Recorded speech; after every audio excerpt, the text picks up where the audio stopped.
What is your pitch to investors who are here at the expo in Dubai? We have done quite a lot of reforms. We have great opportunities in Sierra Leone, and we have done quite a lot of reforms to really make the business climate very conducive. So with all of those opportunities and the many things we are doing and a very strong macroeconomic base and also fighting corruption, I think we have provided an ecosystem that is really, really conducive.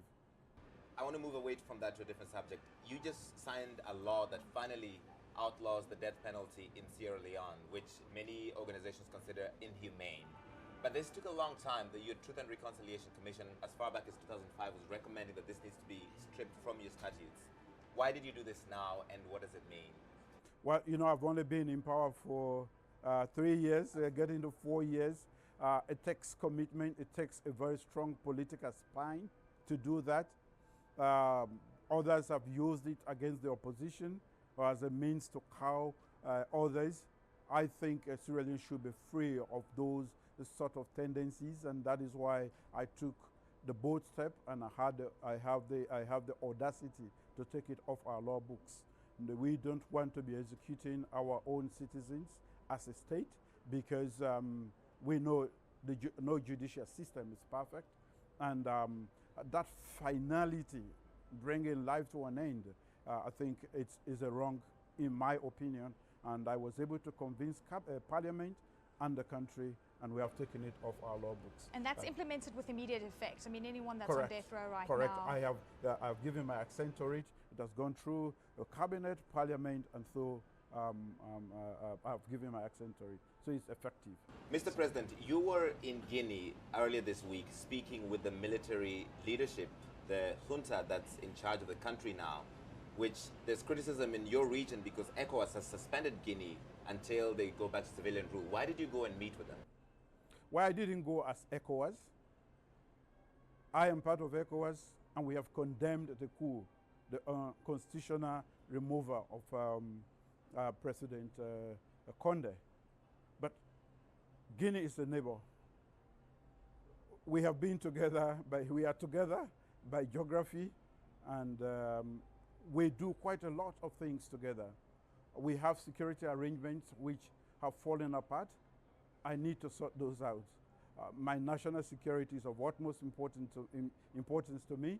And besides, I think, in my opinion, I still need to have a very frank conversation with the rest of ECOWAS, that we cannot help the situation there by keeping away from Guinea. We have to be there. We have to talk to the people there, understand what they want to do, and influence them to do it the way they can do it, so that it is acceptable to the international community. I don't think by keeping away from them, that is the best route out. And they just... Is your national security a threat right now because of the Guinea situation? Of course, we have joint security patrols that we do.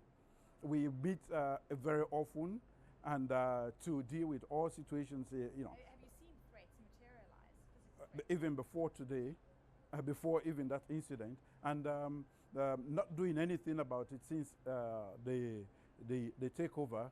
I think we only worsen that situation for me.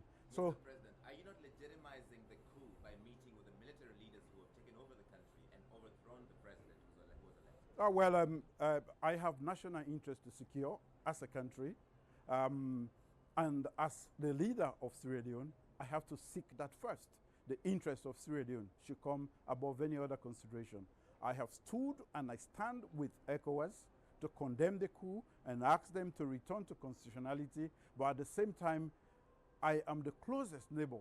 I'm only 18 minutes away by air to Conakry, so I need to have special arrangements, and I did so with the consent of few of the members, because I needed to make my position very clear. What did you discuss?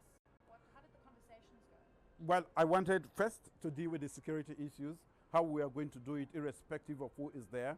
That is one. Or by next week, our technical teams are going to meet to discuss the security situation, how they are going to continue the joint border patrol on our common frontier. And I did ask, what is your program? They have explained to me what they want to do, and I will sit down with the ECOWAS, with my colleagues in ECOWAS, to explain to them exactly how the present leadership in Guinea wants to go, and how we can help them achieve that within a reasonable time that is acceptable. But I think keeping away from Guinea is only going to worsen the situation. Do you believe them, the military leadership? I don't have to believe them. I've only known them for a few days. And we cannot know them without going closer to them.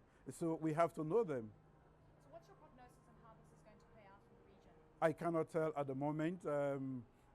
I have only, this is my first interaction with them. We need to understand them.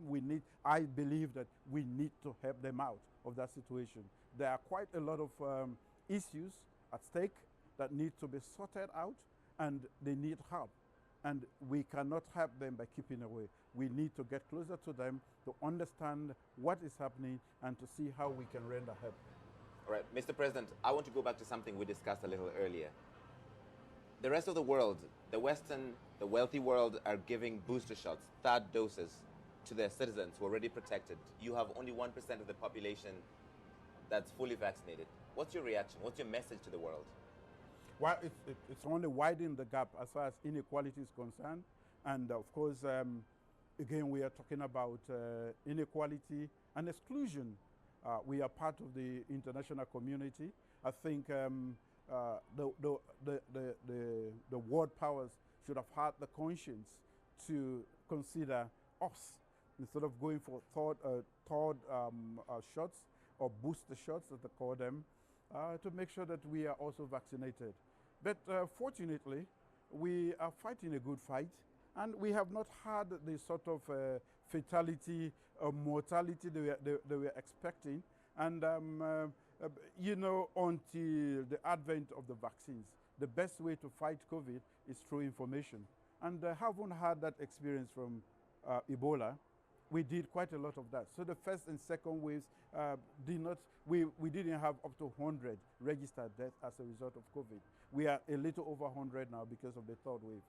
Really good to speak to you. It was really good to see you. Thank you very much. Thank you. Thank you, President Bio. We appreciate your time. Thank you so welcome. much. That was great. Thanks.